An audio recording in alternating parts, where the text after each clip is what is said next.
Vamos inclinar nossas cabeças com reverência e vamos receber a palavra do Senhor em nossos corações. Vamos cantar Sublime Graça.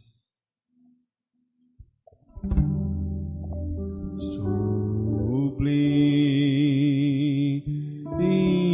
graça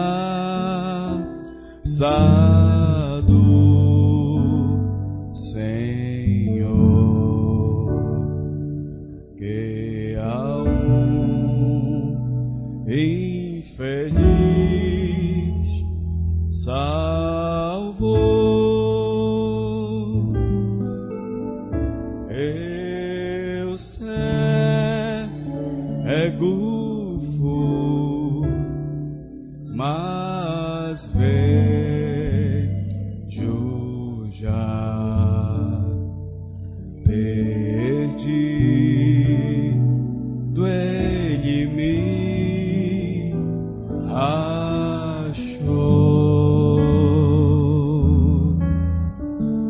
Sublime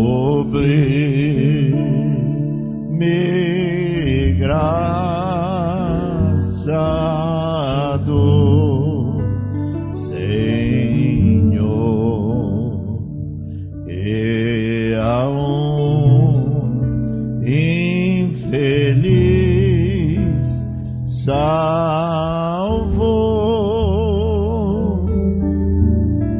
Eu cego fui, mas vejo já. Perdido ele me achou.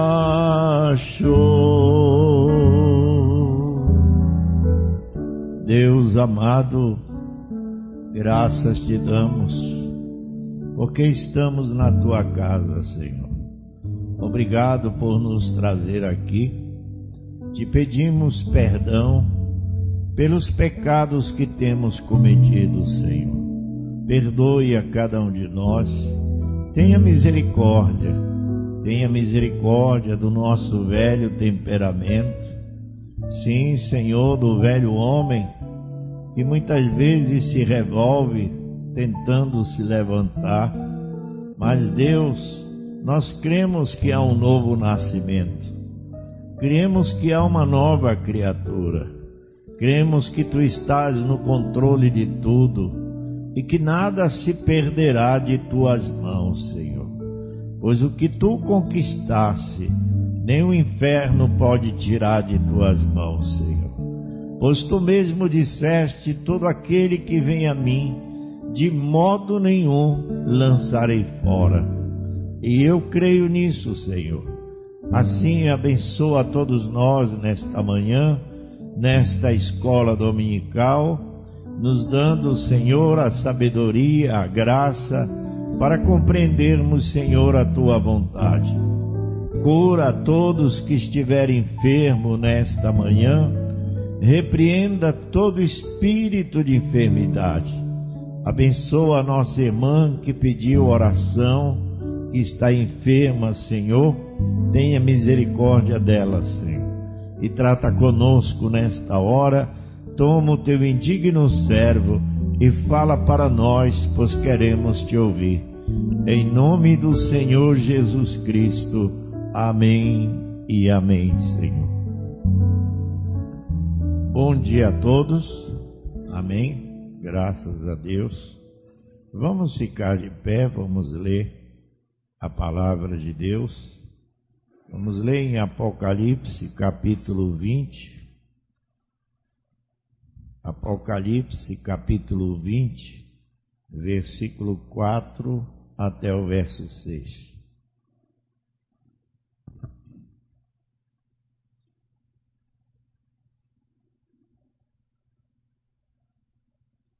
Apocalipse, capítulo 20, versículo 4 até o verso 6, que diz assim: E vi tronos, e assentaram-se sobre eles aqueles a quem foi dado o poder de julgar. E vi as almas daqueles que foram degolados pelo testemunho de Jesus e pela palavra de Deus, e que não adoraram a besta nem a sua imagem, e não receberam o sinal na testa nem na mão, e viveram e reinaram com Cristo durante 1000 anos. Mas os outros mortos não reviveram até que os 1000 anos se acabaram. Esta é a primeira ressurreição. Bem-aventurado e santo aquele que tem parte na primeira ressurreição. Sobre estes não tem poder a segunda morte, mas serão sacerdotes de Deus e de Cristo e reinarão com ele 1000 anos. Amém. Senhor, te agradecemos mais uma vez. A tua palavra, nós precisamos de ti, pois sem o teu Espírito não temos como entender estas coisas. Não pode haver uma interpretação humana, porque os homens falham e não podemos confiar nos homens. Por isso esperamos que o teu Espírito Santo venha e tome o controle de tudo e nos mostre a tua vontade. No nome de Jesus Cristo te pedimos. Amém. Amém. Podem sentar.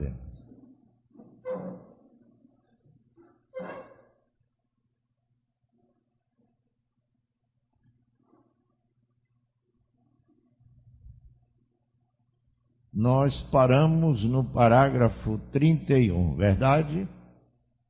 Vocês que estão acompanhando com as suas mensagens, parágrafo 31 da página 8.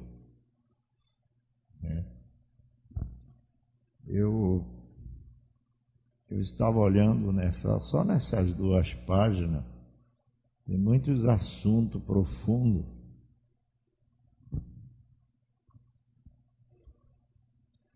Eu até daria um tema para essa escola dominical, baseado no que eu vi aqui agora: fazer acontecer e deixar acontecer. Uma coisa é distinta da outra. No parágrafo 31, ele diz assim: e talvez como algum, na época do verão, quando o clima está quente ou algo, então conseguimos o ginásio da escola secundária ou algo, seria bom tomar o livro de Apocalipse então, ou algo, ou o livro de Daniel e Apocalipse, e os ligarmos para que então pudéssemos tê-los. Agora, nunca chegamos a tratar sobre o povo judeu. Agora, como eu disse, na Era Negra de 1500, a hierarquia católica, quando eles estavam se estabelecendo, uniram a Igreja e o Estado, e aquele foi o pós-milênio. Eles pensavam que eles estavam absolutamente no milênio, porque a Igreja havia recebido o seu vigário, ou como Cristo, para se assentar num trono, e havia unido a Igreja e o Estado, e tudo havia se tornado bem, e o grande milênio estava acontecendo. Eles ainda acreditam naquilo, mas é um erro, porque o milênio não pode vir, não pode acontecer sem a vinda de Cristo. Agora eu quero parar aqui, eu quero cavar esse parágrafo com vocês, que isso se repete. A Igreja Católica se associou com a política e ficaram de mão dadas. Ela encontrou liberdade para exercer o seu poder, do qual ela tem até o dia de hoje. Ela tem um poder para fechar e abrir as portas. Esta é a besta do Apocalipse. E vocês notam, talvez alguns de vocês não tenham se apercebido, mas todo feriado religioso que existe no mundo, Natal, Dia das Mães e tantos feriados que fecham o comércio e ninguém trabalha. Isso é a instituição da Igreja Católica. Você vê o poder que ela tem sobre o mundo, a influência que ela tem. Então ela instituiu o mundo. Você não vê feriado de crente por aí, do cristianismo em si verdadeiro, você não vê. Tudo é catolicismo. Então quando ela se uniu com o Estado e teve essa liberdade, ela acreditou e acreditam que eles estavam agora no milênio, meu reino que eles constituíram. E isso não vai muito longe. Nós temos grupos da mensagem por aí que já distorceram a mensagem. E hoje ele diz que já estamos no milênio. Tem uns que dizem que o sangue de Jesus já saiu do propiciatório, que não tem mais misericórdia. Bem, você encontra um monte de ismo navegando por aí. Então, quando eu disse assim, fazer acontecer e deixar acontecer, é exatamente isso que está acontecendo. Eles criaram um milênio, fizeram acontecer uma coisa que não está acontecendo. Mas onde entra a simplicidade do cristianismo? A simplicidade do cristianismo é essa, que o cristianismo não entende. Porque se o cristianismo entender, ele cria um milênio. O que está fazendo esses grupos por aí criarem um milênio e dizer já estamos no milênio, é que eles estão entendendo, se tornaram sábios. Eva, quando ouviu a conversa de Satanás, aquilo despertou o interesse nela de querer entender.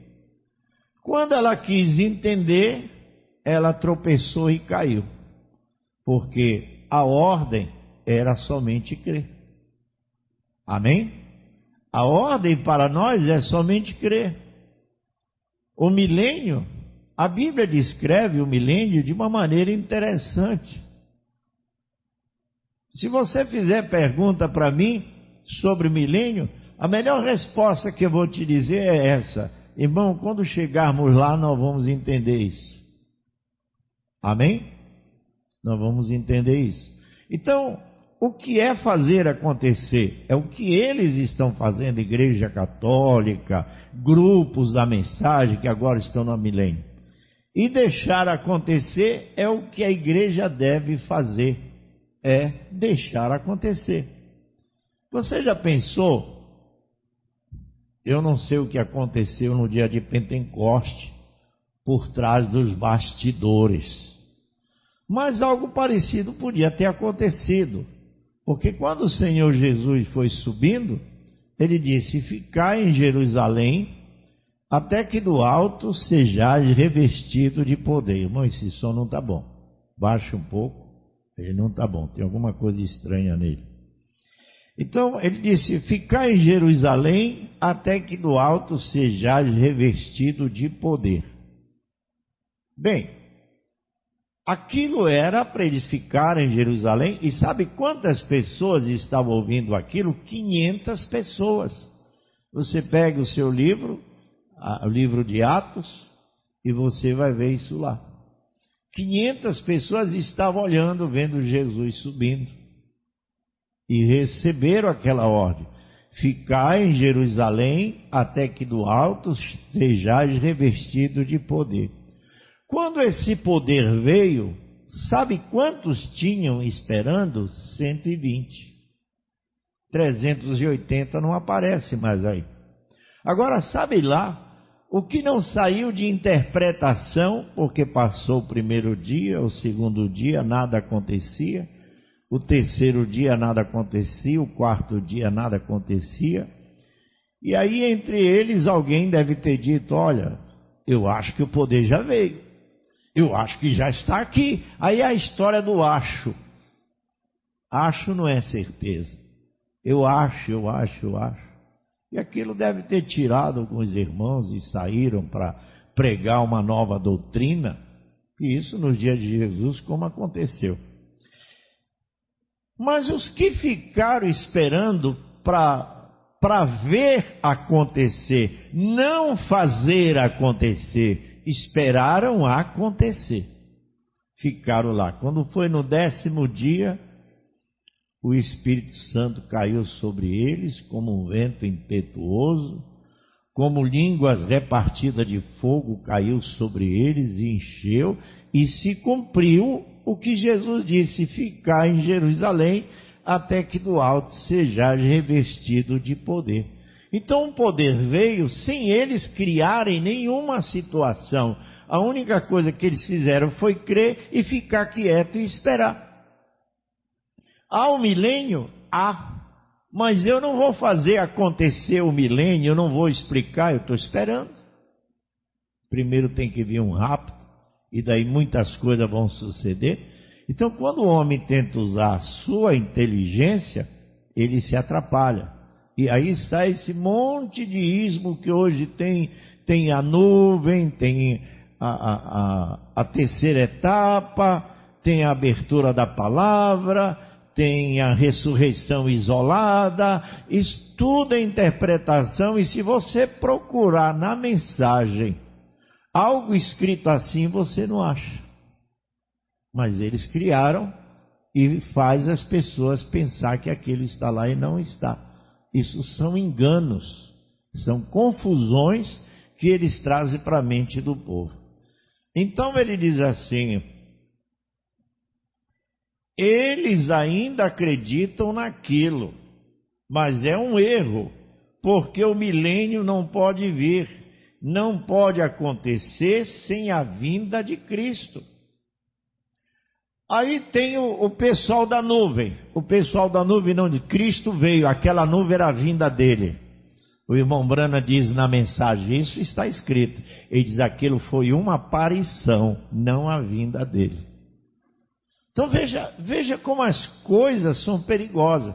Agora não fique com medo não, porque essa revelação é dada exclusivamente ao eleito. Ele não será enganado. Então, se ele me tem uma promessa que eu não vou ser enganado, eu não vou ficar correndo atrás de interpretação, porque Paulo, escrevendo as cartas, ele diz que nos últimos dias os homens teriam comichões nos ouvidos e iriam correr para ouvir fábulas, né? Querendo ouvir coisas novas, e mistério, e profundo. E os mistérios estão tudo aqui tão profundo, e a gente quieto, só ouvindo eles. E às vezes entendemos, às vezes não entendemos, mas nós cremos.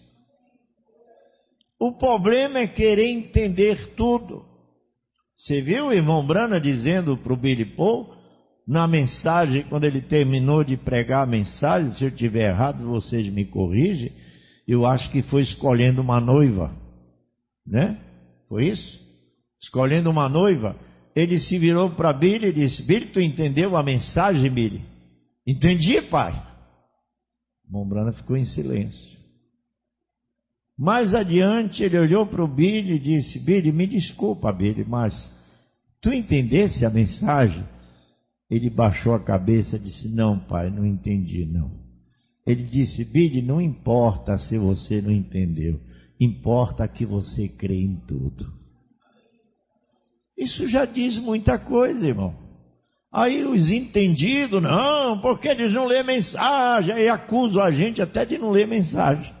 Mais do que a gente lê escola dominical, tudo é mensagem, e de que a gente não lê mensagem, porque eles estão entendidos. Parágrafo 34. Cristo introduz o milênio. Ele é o filho da prosperidade.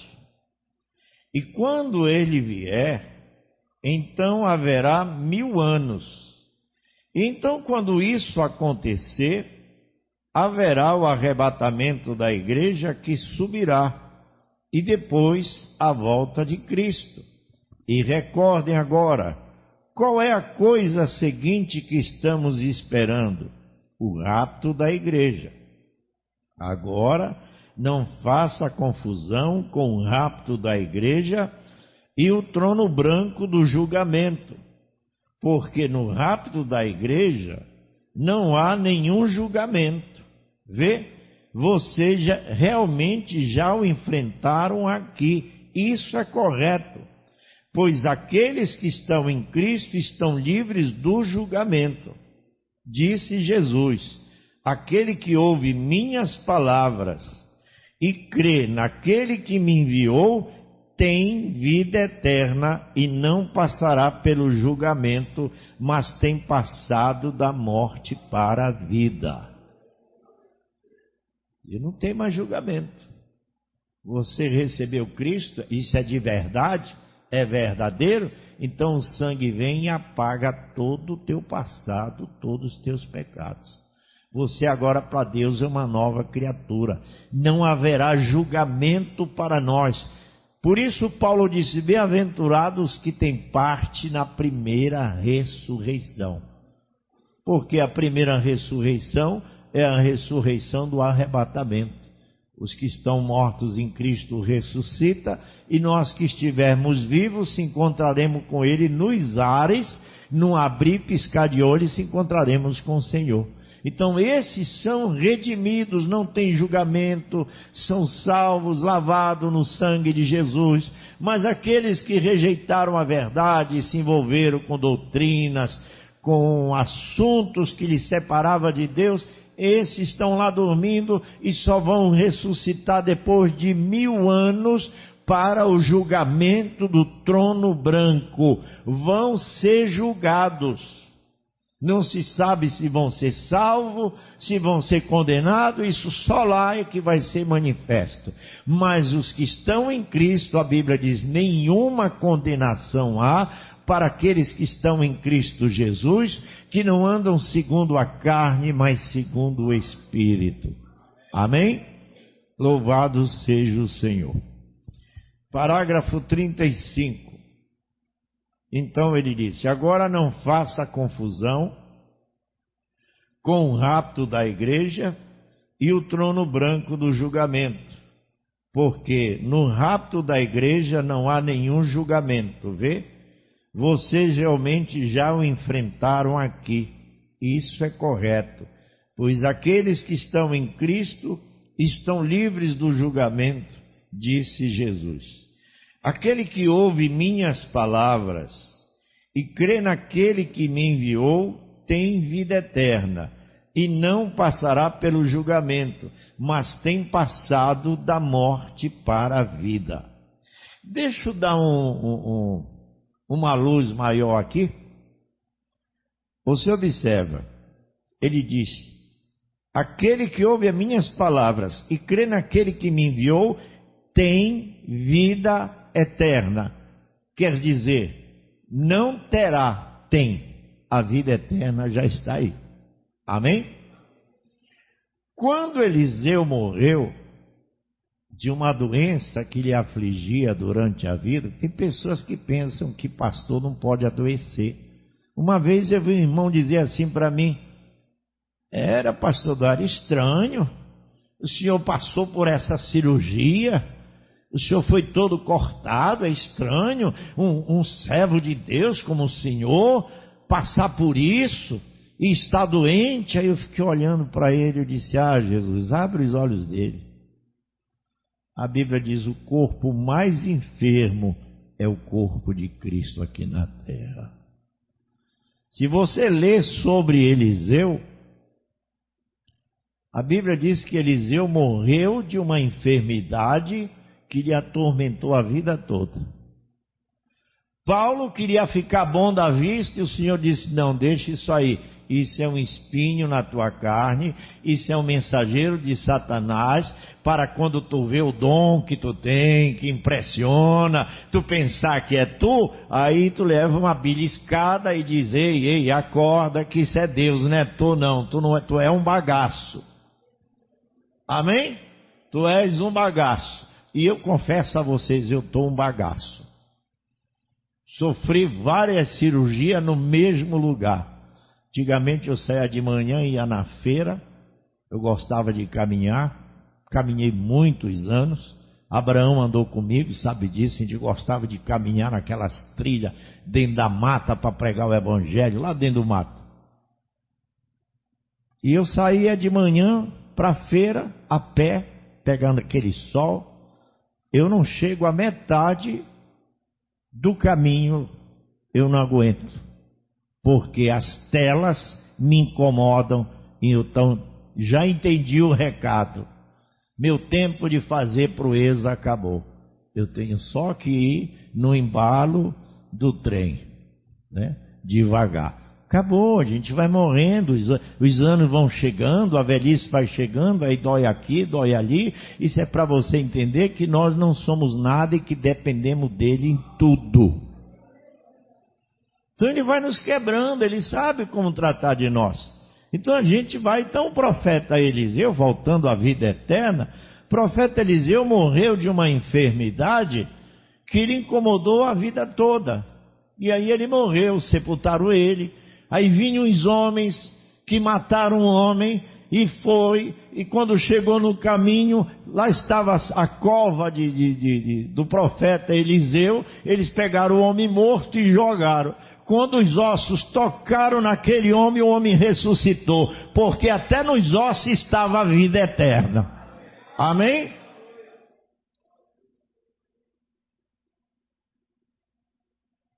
Então a Bíblia diz, tem, não vai ter. A vida eterna deve estar aí, ou então nunca estará.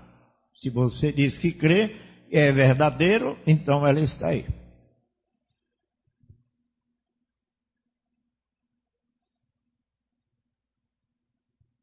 Parágrafo 36. Como fazemos isto? Entramos em Cristo e somos batizados num corpo. 1 Coríntios capítulo 12. Um corpo. Somos batizados no corpo de Jesus Cristo e Deus já julgou esse corpo. Ele não poderia nos colocar em julgamento novamente, porque ele já julgou esse corpo. E através da permissão e graça de Cristo, ele nos traz para si mesmo. 1 Coríntios 12.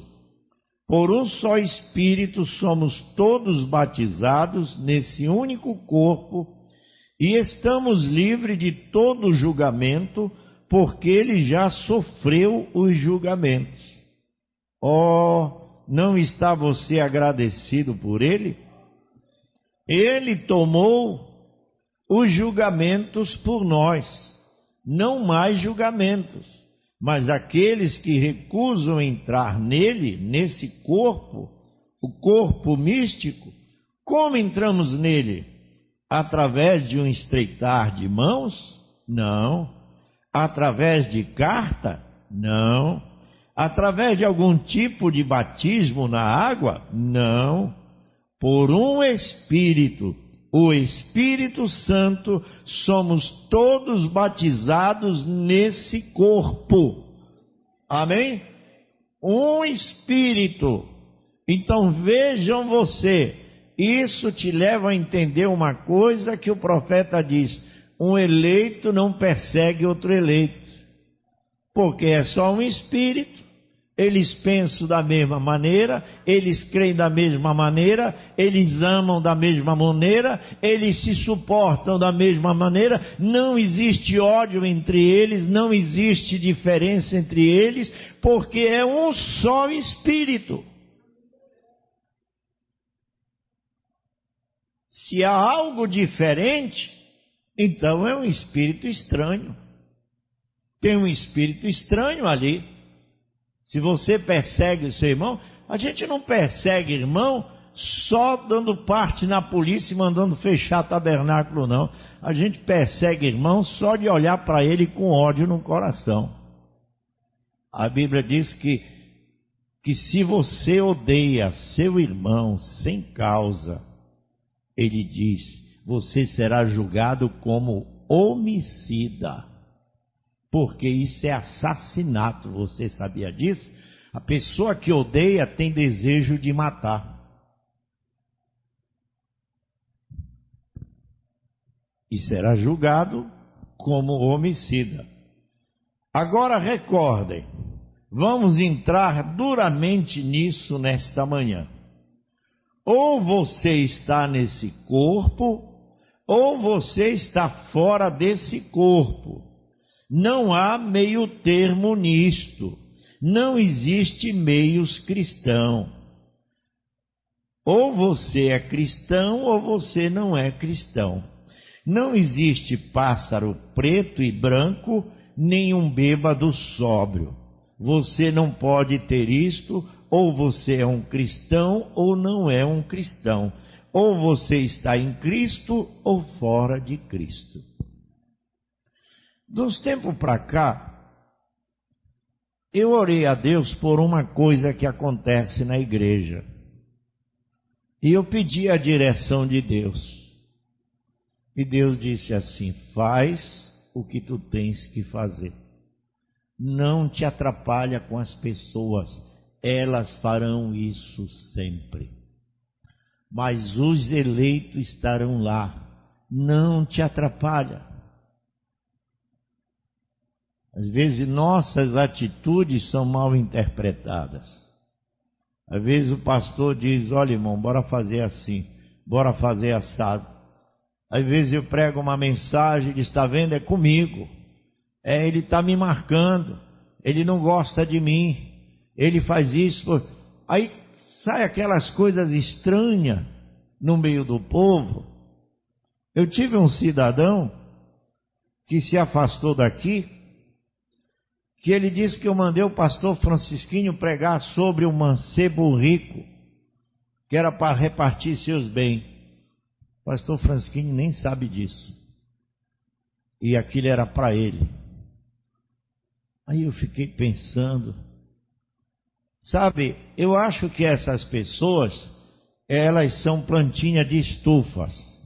Elas querem ser mimadas, regadas, e nessa mensagem não tem lugar para isso. Se o Espírito Santo não estiver aí para discernir a mensagem para você, eu não posso fazer nada. Porque o pastor não vai poder subir no púlpito com medo e pensando se ele vai ferir A, ou B, ou C, então é melhor que ele nem suba. Porque de qualquer maneira a palavra vai cortar. Ela vai cortar, ela vem em cima de você e cabe a você olhar para você e julgar a sua vida e dizer: bem, isso é para mim e eu estou errado. Bem, isso não é comigo porque eu não estou fazendo isso. Pronto. Está resolvido. Tome para você quando aquilo realmente te pegou e tu estás errado. Não fique com rebeldia. Vá consertar. Ah, mas de novo, vá consertar. Ela vai te pegar o tempo todo, vai consertar. Quando você consertar, você disse: não é mais comigo, eu já consertei. É simples, mas não adianta, eu estou falando isso aqui para eleito, porque o rebelde nunca vai mudar isso, ele vai sempre se rebelar, ele vai sempre se queixar, ele vai sempre encontrar um motivo para se encolher até desaparecer. Não vai mudar. Mas os filhos de Deus mudam. Aleluia. Agora, no parágrafo 38, ele diz assim: agora isto pode parecer ensinamento. Estou longe de ser um mestre, mas ensinar é cortante. Este é um dom especial no corpo de Cristo. Primeiro existem os apóstolos, e então profetas, então ensinadores e evangelistas, pastores, 5 dons ministeriais no corpo. E o ensinar é um dos dons do Espírito. Agora eu apenas tenho que ligar com o que vejo que é correto e tentar trazer isso para o povo e estudar e reunir as Escrituras agora. Mas somente em Cristo, o corpo de Cristo deve ser reconhecido. Agora, os primeiros 3 capítulos de Apocalipse tratam com a igreja, o gentio judeu, etíope, africanos, cada tipo de pessoa no mundo vai até os gentios para formar este corpo, negro, branco, moreno, tudo mais. É um ramalhete de flores. Isto é correto, que Deus coloca em seu altar. E isto é formado por todas as nações, povos, línguas e pessoas. Mas agora, depois de você deixar o 3º capítulo, as eras da igreja aqui, Deus retorna e toma os judeus. A igreja não aparece mais durante esta era, são os judeus. E Deus não trata com os judeus como indivíduos. Ele trata com Israel como uma nação, sempre como uma nação. Foi assim que alguém obteve outro dia. Eu recebi muitas cartas sobre isso, religião híbrida, que fiz uma observação sobre isto. A Bíblia disse que um ilegítimo, chamado de filho de bastardo, não podia entrar na congregação do Senhor por 10 gerações, que seria por 400 anos que um filho ilegítimo não poderia entrar na congregação do Senhor. Isso é quão ruim aquela hibridação era. Aquilo era uma mulher que havia permitido outro homem viver com ela para trazer um filho. Aquele filho era híbrido, não através de seu pai, mas através de outro homem. Vê? E aquilo era tão mal diante de Deus que era necessário 10 gerações para eliminar aquilo novamente diante de Deus por meio da reprodução. Agora vamos parar aí, que isso é um assunto muito fino. Veja bem, você sabe que uma mulher, quando tem um filho fora do matrimônio, aquele filho é um bastardo. E na lei de Deus, aquele filho era repudiado por 10 gerações. Tudo que saía dele por 10 gerações era rejeitado por Deus. Para você ver que o pecado é tão repugnante aos olhos de Deus, que a lei não deixava nenhuma saída. Era morte na certa. Você vê que o pecado do adultério, até o dia de hoje, o adultério é um dos piores pecados na vida do ser humano. Às vezes você comete um pecadinho por aí, você fica nervoso, você explode, você faz alguma besteira, você engana, você mente, mas dá aquele sentimento, se você é um cristão, né? Porque quando o indivíduo perdeu o Cristo, nem sentimento ele tem mais. Mas quando ele tem Cristo, aquilo dói no coração dele, ele vai lá com o irmão, conserta, me perdoa, né? Eu te enganei, eu fiz um negócio sujo com você, me perdoa. Aquilo é resolvido. Mas o pecado do adultério não é fácil, não. Se comete um adultério, você pode, como diz assim, você pode justificar aquilo, mas você não apaga aquilo. Se passa ali pela rua, seu marido já te perdoou, Deus já te perdoou, mas quando você passa ali na rua, o povo diz: olha, ela traiu o marido. Olha, ela enganou o marido. Eu sei que isso dói, mas é a verdade. Justifica, mas não apaga. Então aquilo fica lá. Então quando surgia um filho desse ato de adultério, aquele filho era amaldiçoado até 10 gerações. O que viesse dele, 10 gerações, aquilo ficava rolando. Não entrava nem no tabernáculo do Senhor. Não podia entrar. Quando uma irmã ouviu isso, ela sabia que ela era fruto de um adultério. Ela era uma filha bastarda. Ela entrou em pânico. Então ela fez uma carta e mandou para o irmão Brana. E o irmão Brana fez uma carta e assinou embaixo. Aquilo aliviou a alma dela. Nós vamos observar no parágrafo 42 que se não fosse o sangue de Jesus, tudo estaria perdido. Porque a gente vem no meio de uma hibridação, de uma mistura de pecado, de confusão e tantas coisas que na lei de Deus nós não éramos dignos nem de chegar na porta do tabernáculo. Não era, nenhum de nós.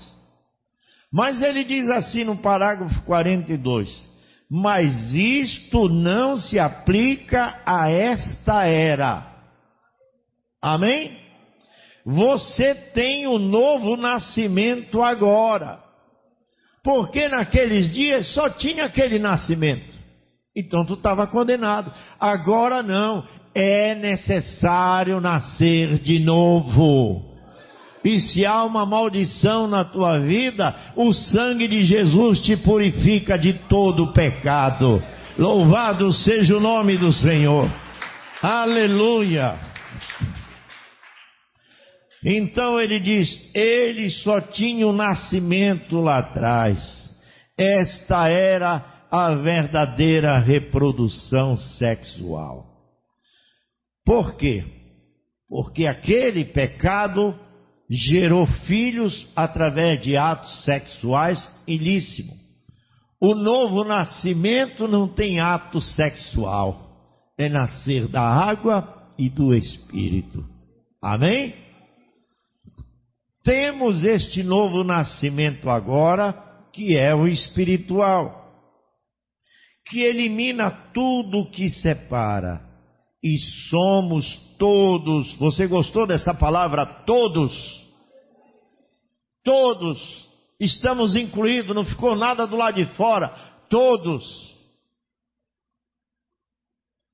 somos todos novas criaturas em Cristo Jesus, nascidos de novo do Espírito de Deus, novas criaturas.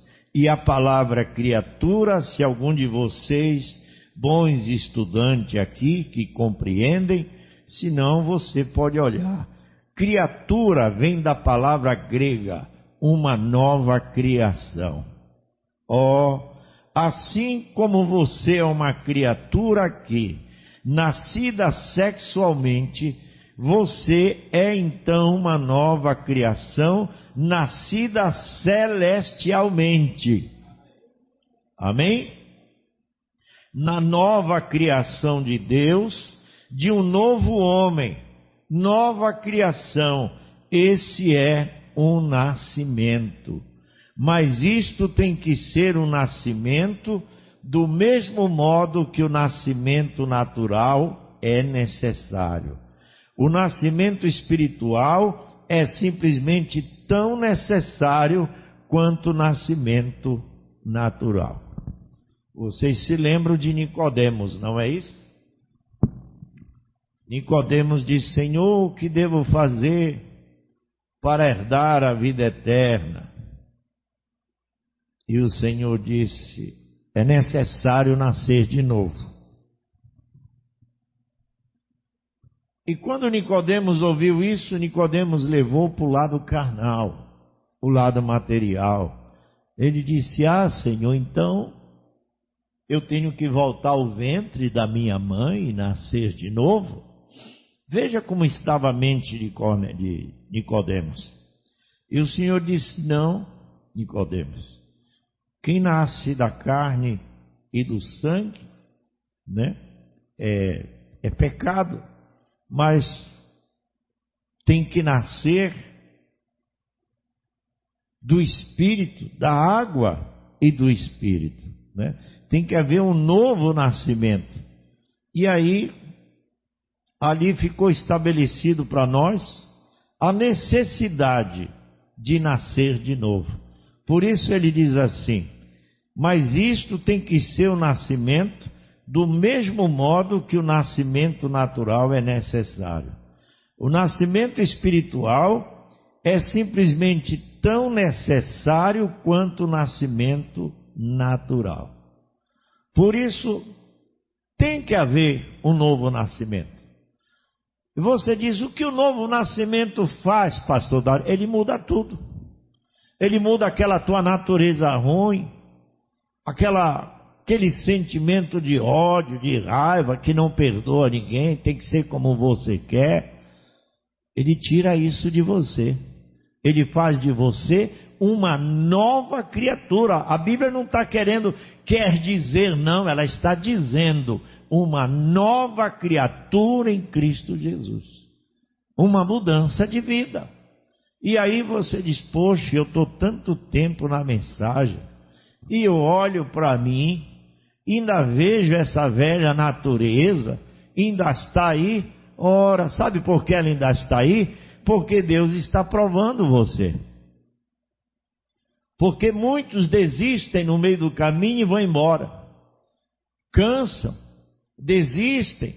Mas a Bíblia diz que é para aqueles que perseverarem até o fim. Jacó sabia disso. Quando o anjo surgiu, ele não perdeu a oportunidade. Ele passou a vida esperando aquele anjo. Você sabia disso? Ele esperou a vida toda aquele anjo surgir, porque ele sabia que quando o anjo viesse, era a oportunidade dele de mudar sua velha natureza. Nós estamos aqui porque cremos que assim como alguns de vocês já foi visitado e conseguiram mudar a natureza, continue na sua perseverança, porque no amanhecer Deus te visitará e mudará esse quadro, porque você creu e perseverou. É para os que perseveram, não é para os que desistem.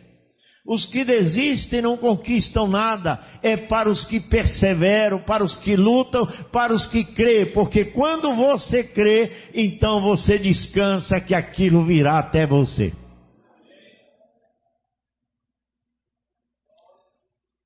As lutas vêm, mas elas só fazem nos moldar. Elas moldam o nosso caráter, elas moldam a nossa natureza, ela nos traz experiência e nos faz perseverantes. Mas que tem que haver um novo nascimento, tem. Você não pode aceitar e nem se conformar com a velha natureza, não. Olhe para você e diga, eu tenho que mudar. Eu preciso nascer de novo. O profeta diz, a mensagem diz, a Bíblia diz, é uma necessidade nascer de novo. E o Espírito Santo só vem quando esse nascimento acontece. Ele é o selo da promessa. Quando ele vê que nasceu, então ele vem e sela o Filho. Amém? É quando o Espírito Santo vem. Então não desista, continue na sua jornada, continue perseverando, continue buscando ao Senhor, não desista, muitas lutas ainda virão, você será machucado muitas vezes, isso faz parte. Nós não queremos passar por provas, não queremos passar por lutas, mas elas são necessárias na nossa vida. Pessoas que não passam por lutas, que não passam por tribulações, que as coisas vão sempre navegando a favor, essas pessoas não sabem de nada. Mas pergunte para uma pessoa sofrida, para uma pessoa que teve experiências pessoais na vida, e elas saberão até te aconselhar, porque elas sabem a experiência que tem vivido. Mas enquanto você não tem luta, tudo vai bem, tudo é fácil, a gente fala até com arrogância, porque eu sou assim, eu sou assado. Mas deixa Deus te quebrar e tu vai mudar teu pensamento. Deus muda o pensamento.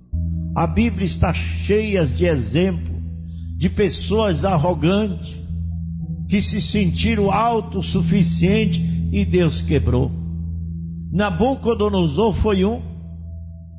Ele chegou no palácio e se engrandeceu, tudo ia bem, tudo funcionava bem, dinheiro, fortuna, riqueza, palácios. Ele achou que ele era o tal. Mas quando ele achou e pensou, a Bíblia diz que ele foi se curvando, as suas unhas cresceram, seu corpo se encheu de pelo e ele foi comer grama no jardim. Isso não foi 24 horas não, isso foi meses. Ele ficou lá, parece um animal, cheio de pelo, com fenda nas unhas, comendo, até ele entender que só Deus é Senhor. Quando ele entendeu, Deus restaurou ele e ele apregoou por todo o reinado que só Deus é Deus e mais ninguém. Seja humilde, seja manso, ceda a seus direitos, ovelha cede seu direito. Quanto mais nós brigamos pelos nossos direitos, mais arrogante ficamos. Verdade? Eu tenho a minha experiência, eu tenho meus momentos de arrogância e sei o preço que eu pago por elas, mas também sei quando eu me humilho e reconheço e recuo e volto atrás, eu sei os benefícios que eu recebo por ter me humilhado, mas sei o preço que eu pago por agir com arrogância. Você escolhe. A vida é uma escolha. Querer ser humilde ou querer ser arrogante. Vamos parar no parágrafo 43. Vamos cantar e vamos para casa. Aleluia. Glória a Deus. Soldados somos de Jesus.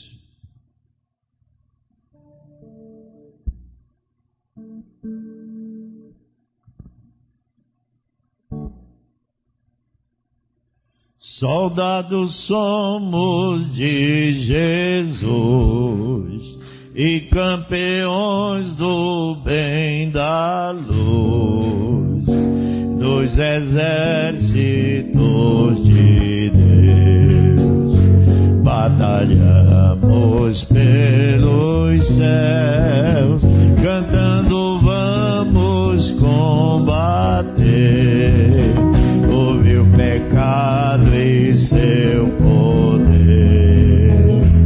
A batalha ganha está, a vitória Deus nos dá. Breve vamos terminar a batalha aqui e pra sempre descansar com Jesus ali. Todos os que são fiéis ao bom capitão hão de receber lauréis como galardão. Levai o escudo sim da fé, pois a peleja dura é, mas promessas temos nós, de jamais lutarmos sós. As flechas do mal não temer, mas combater até vencer.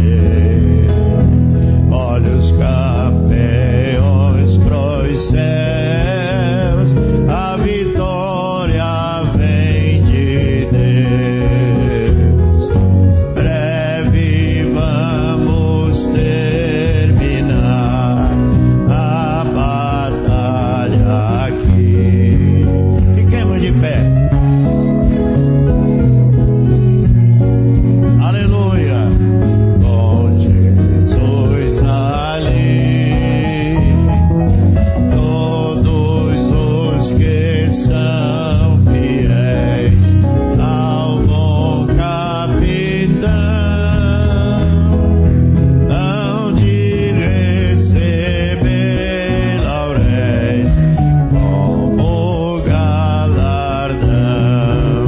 Se alguém cansado se encontrar, sem forças para pelejar, o Senhor quer te ajudar a vitória alcançar, o mal vencendo avançar, e nos a Jesus cantar, e da salvação falar, almas ao Senhor levai. Breve vamos terminar a batalha aqui, e pra sempre descansar com Jesus ali. Todos os que são fiéis ao bom capitão hão de receber lauréis como galardão. Aleluia, Senhor. Glória a Deus. Obrigado, Pai, por esse momento que passamos na Tua presença. E tantas coisas aprendemos, Senhor, na simplicidade do Teu Espírito, sabendo, Senhor, que nós temos uma responsabilidade de cuidar da nossa vida espiritual, de zelar por ela, de buscar o novo nascimento, nunca aceitando as coisas velhas do passado, o velho homem, a velha natureza, que só nos atrapalha, Senhor, só nos faz mal, Senhor. O velho ego, o velho temperamento só estorva a nossa fé, Senhor. Nós reconhecemos isso, por isso nos rendemos a Ti nesta manhã. Que Tu nos perdoe toda a nossa revolta, toda a nossa rabugice, Senhor, e deixe o Teu Espírito Santo pairar em nossas vidas. Abençoa o nosso retorno para casa, dá-nos um dia de bênção, de vitória, e no fim deste dia queremos estar aqui Te adorando e glorificando o Teu nome. Recebe a nossa adoração, a nossa gratidão, em nome do Senhor Jesus Cristo. Amém e amém, Senhor. Deus vos abençoe e cumprimente seu irmão.